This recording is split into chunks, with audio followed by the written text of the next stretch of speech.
Welcome back.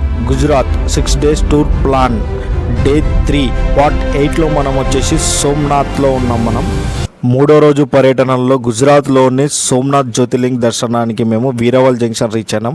రాత్రి మనం ద్వారకలో ఎక్కితే మార్నింగ్ 5 o'clock ఇక్కడ రీచ్ అయినాం. ఇది వచ్చేసి స్టేషన్ ఫ్రంట్ వ్యూ. ఇక్కడ నుంచి టెంపుల్ మనకు 6 kilometer దూరంలో ఉంటుంది. ఆటో చార్జ్ 30 rupees తీసుకుంటారు ఈచ్ పర్సన్కి. సోమనాథ్కి చేరుకోవాలంటే 2 తెలుగు రాష్ట్రాల నుంచి డైరెక్ట్ ట్రైన్ లేదు. నియరెస్ట్ రైల్వే స్టేషన్ వచ్చేసి మనకు రాజ్కోట్ నుంచి వచ్చేసి మనకు 195 kilometers దూరంలో ఉంటుంది సోమనాథ్. అలాగే మన 2 తెలుగు రాష్ట్రాల నుంచి మనకు రాజ్కోట్కి వెళ్ళే ట్రైన్ లిస్ట్ కూడా మీకు 2 తెలుగు రాష్ట్రాల నుంచి రాజ్కోట్కి వెళ్ళే డైలీ ట్రైన్స్ లేవు, ఓన్లీ 5 trains ఉన్నాయి. అవి కూడా వీక్లీ ఉన్నాయి, అవి కూడా మీరు చూసుకుంటారని. అలాగే దాని యొక్క ఛార్జ్ కూడా ఈ విధంగా ఉన్నాయి. ట్రైన్ జర్నీ వచ్చేసి 33 hours పడుతుంది మనకు. అలాగే మనకు రాజ్కోట్ జంక్షన్ నుంచి వీరావల్ జంక్షన్కి రీచ్ అయ్యే ట్రైన్ లిస్ట్ ఇలా ఉంది. ఇక్కడ నుంచి మనకు 195 kilometers ఉంటుంది. 4 hours జర్నీ కూడా పడుతుంది మనకు. మీరు దీని బట్టి చూస్ చేసుకోవచ్చు. అలాగే మనకు వచ్చేసి ఇక్కడ ప్రతి ఒక్క ట్రైన్ యొక్క ఛార్జ్ ఈ విధంగా ఉంది. పైన మీకు ఆల్రెడీ చూపిస్తున్నాను. మనకు స్లీపర్ ఛార్జ్, 3rd AC, అలాగే 2nd AC వాటి యొక్క ఛార్జీలు ఇలా ఉన్నాయి. అలాగే మీరు ఏ ట్రైన్ అయితే దిగుతారో దాని నుంచి ఒక 1-2 hours గ్యాప్లో మిగతా ట్రైన్ బుక్ చేసుకుంటే బెటర్.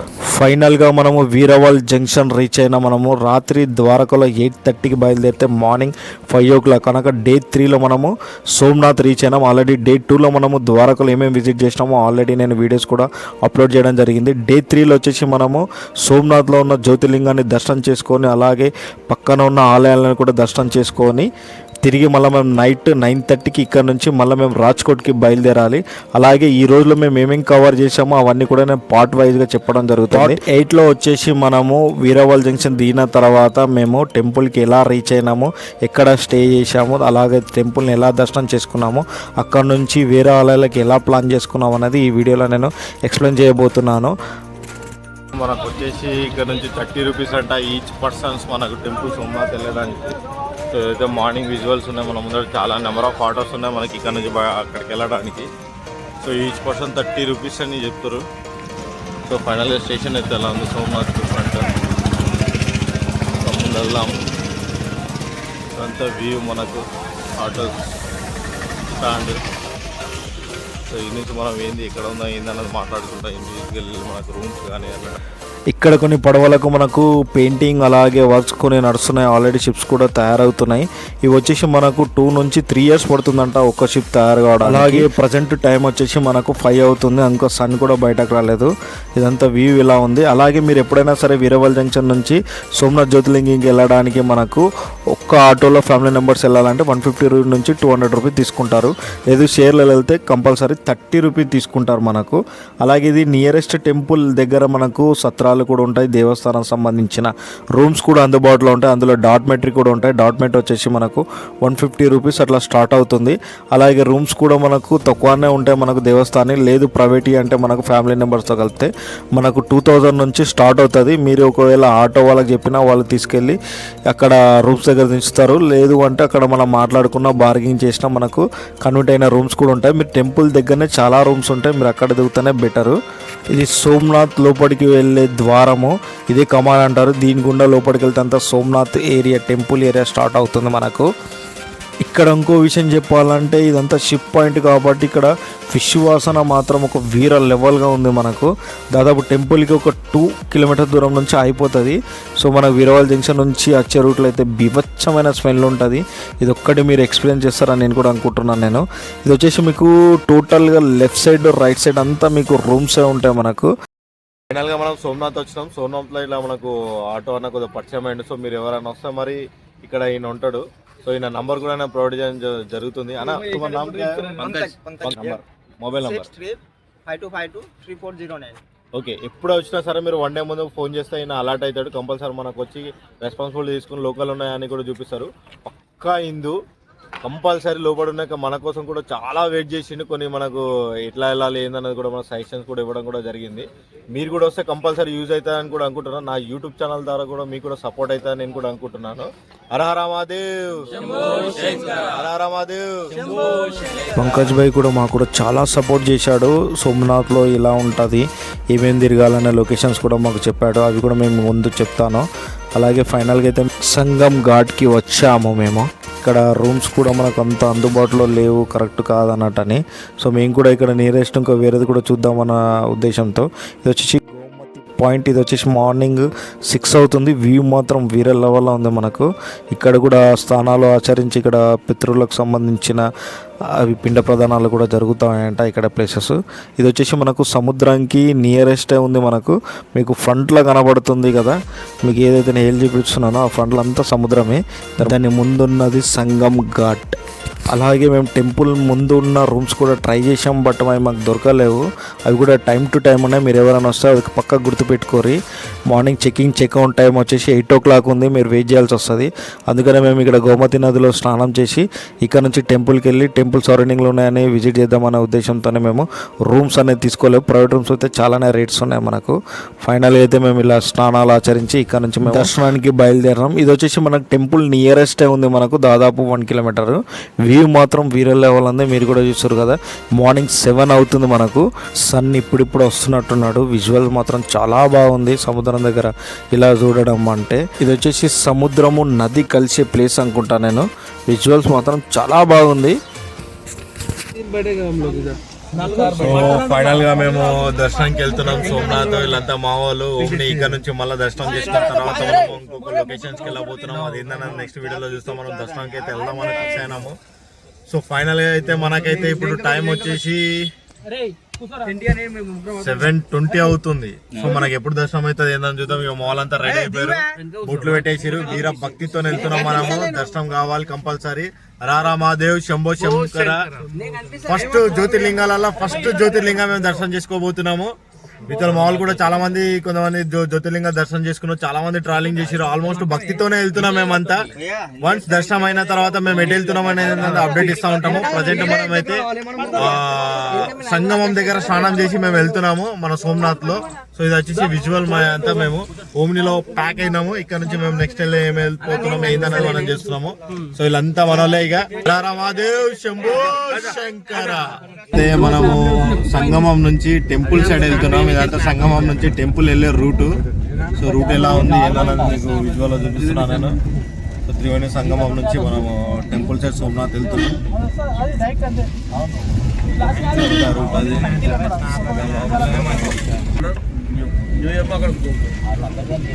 మీకు లెఫ్ట్ సైడ్ ద్వారం కనబడుతుంది కదా, ఆ ద్వారం గుండా వెళ్తే మనకు టెంపుల్ వస్తుంది. కానీ అది వచ్చేసి వే వచ్చేసి అవుట్ సైడ్ వ్యూ అంట, ఇన్సైడ్ కాదంట. మీకు ఇదంతా కనబడేదంతా bus stand, Gujarat bus stand, RTC buses. ఇక్కడ నుంచి మనకు ద్వారకా కానీ అలాగే మనము రాజ్కోట్ కానీ వెళ్ళే మార్గాలు ఉంటాయి. అలాగే అదే ప్లేస్లో మన కార్ పార్కింగ్ కూడా ఉంది మనకు. ఇది వచ్చేసి మనకు మెయిన్ రోడ్ వస్తుంది మనకు. రైట్ సైడ్ వెళ్తే మీకు ఫ్లైఓవర్ కూడా కనబడుతుంది. లెఫ్ట్ సైడ్ వెళ్తున్నాం మనము. ఈ లెఫ్ట్ సైడ్ వెళ్ళి మనకు ఒక్క 1 kilometer దూరం వెళ్తే మనకు ఆల్రెడీ మీకు లెఫ్ట్ సైడ్లోనే బస్ స్టాండ్ కనబడుతుంది. మీకు చెట్లన్నీ అడ్డం ఉన్నాయి కాబట్టి కొద్దిగా ముందుకెళ్ళి మనము లెఫ్ట్ సైడే తిరుగుతూ మనకు మెయిన్ ఆల్రెడీ మార్నింగ్ టైంలో నేను చూపెట్టాను కదా కమాను, ఆ కమాన్ గుండానే మళ్ళీ లోపలికి సోమనాథ్ ఎవరైనా వస్తే మీరు ఆల్రెడీ మార్నింగ్ చెప్పాను కదా, ఆ ద్వారం గుండా వెళ్తేనేమో మనము ఇన్సైడ్ వెళ్తున్నాం. ఇప్పుడు మేము వచ్చిన రూట్ ఏమో బ్యాక్ సైడ్ రూటు. సో అలా అవుట్ సైడ్ నుంచి వచ్చినాము. ఇప్పుడు మీకు కనబడుతుంది కదా, ఇప్పుడు ఈ ద్వారం గుండా మనం లోపలికి వెళ్తున్నాం కాబట్టి ఇది ఇన్సైడ్ వే. అది మనం వచ్చింది అవుట్ సైడ్ వే నుంచి వచ్చినాము. సో మీరు ఎవరైనా వెహికల్స్ నుంచి వస్తే మాత్రం ఇది ఒకటి గమనిస్తారని అనుకుంటున్నాను. ఇరు నుంచి వెళ్ళి 6 నుంచి బయటకు వస్తారు. అలాగే ఇక్కడ ప్రజెంట్ మనము రూమ్స్ కానీ మనకు దేవదాన సత్రం యొక్క రూమ్స్ కూడా అవైలబుల్గా ఉంటాయి. అవి ఆల్రెడీ దానికి టెంపుల్కి ఆపోజిట్లోనే సిఆర్ఓ ఆఫీస్ కూడా ఉంటుంది మనకు. అక్కడనే మనకు రూమ్స్ ఉన్నాయో లేవో అందుబాటులో కూడా వాళ్ళు చెప్తారు. ఒకవేళ వీకెండ్లో వస్తే మాత్రం రూమ్స్ దొరకాయి. మీకు లెఫ్ట్ సైడ్ కనబడి అన్నీ అవే సత్రానికి సంబంధించినవి. సో మీరు వీకెండ్ వస్తే దొరకాయి. మీరు మామూలు టైంలో వస్తే అయితే రూమ్స్ అయితే అవైలబుల్గా ఉంటాయి. మీకు రైట్ సైడ్లో కూడా ప్రైవేట్ రూమ్స్ కూడా అవైలబుల్గా ఉన్నాయి. టెంపుల్ నియరెస్ట్ తీసుకుంటే చాలా బెటర్. మనకి ఇక్కడ కూడా చాలానే రూమ్స్ ఉంటాయి మనకు దేవస్థానం సంబంధించినవి. అవి morning 8 o'clock to 8 o'clock checkout time ఉంటుంది. అది ఒక్కటి గమనించుకోవాలి మీరు వస్తే మాత్రం. అది అవి కూడా రూమ్స్ రైట్ సైడ్లో కనబడేదంతా మనకు టెంపుల్ వ్యూ. అది వచ్చేసి మెయిన్ టెంపుల్ అంటే కొత్తగా నిర్మించినది. దాని పక్కనే మనకు పాత టెంపుల్ ఉంటుంది. సో మనం ఫస్ట్ విజిట్ చేయవలసింది, మనము ఎవరైనా సరే సోమనాథ్ వస్తే ఫస్ట్ పాత టెంపుల్ని విజిట్ చేసిన తర్వాత కొత్త టెంపుల్కి వెళ్తారన్నట్టు ఇక్కడ నాకు అనుకుంటే చెప్పారు. అందుకని మేము ఫస్ట్ పాత టెంపుల్ సైడ్ వెళ్తున్నాం. మేము అంతా మా వాళ్ళు అలాంటి దర్శనానికి వెళ్తున్నాము. 7:25 అవుతుంది. సో ఇక్కడ దర్శనం చేసుకొని మనం మెయిన్ టెంపుల్ దర్శనం చేసుకొని నెక్స్ట్ ఎటు వెళ్తా ఉన్నది చూద్దాము. ఇది వచ్చేసి జ్యోతిర్లింగాలలో ఫస్ట్ జ్యోతిర్లింగం ఇది, సోమనాథ్ జ్యోతిర్లింగము. దీంట్లో ఆల్మోస్ట్ మా వాళ్ళందరూ జ్యోతిర్లింగాలు వెళ్ళేసి వచ్చారు. కొంతమంది 4, కొంతమంది 5 జ్యోతిర్లింగాలు. దీంతో పాటు నాది 9 కంప్లీట్ అవుతున్న జ్యోతిర్లింగాలు. సో ఆల్మోస్ట్ వీళ్ళు కూడా అన్నీ కంప్లీట్ కావాలని నేను కూడా అనుకుంటున్నాను. సో ఫైనల్గా అయితే ముందుకు వెళ్తున్నాము. ముందుకు విజువల్ కనబడుతుంది మనకి, ఇది ఓల్డ్ టెంపుల్ సైడ్ వెళ్తున్నామంట. సో ఈ దర్శనం చేసుకొని మనం బ్యాక్ ఆల్రెడీ పైన మీకు గోపురం కనబడుతుంది. సో అది వచ్చేసి ఓల్డ్ టెంపుల్ అంట సోమనాథ్. సో ఇక్కడ దర్శనం చేసుకుందాం. ఇక మా వాళ్ళంతా ఇంకా నడుస్తారు. హర హర మహాదేవ్, హర హర మహాదేవ్, రైట్ రైట్, హర హర మహాదేవ్.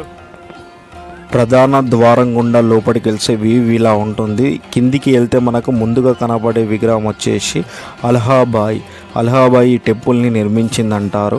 అసలు ఎలా నిర్మించింది, ఇక్కడ నిర్మించడానికి కారణాలు ఏంటి అన్నీ మనం ఈ వీడియోలో చర్చించబోతున్నాం. దీని యొక్క చరిత్ర కూడా తెలుసుకోబోతున్నాము.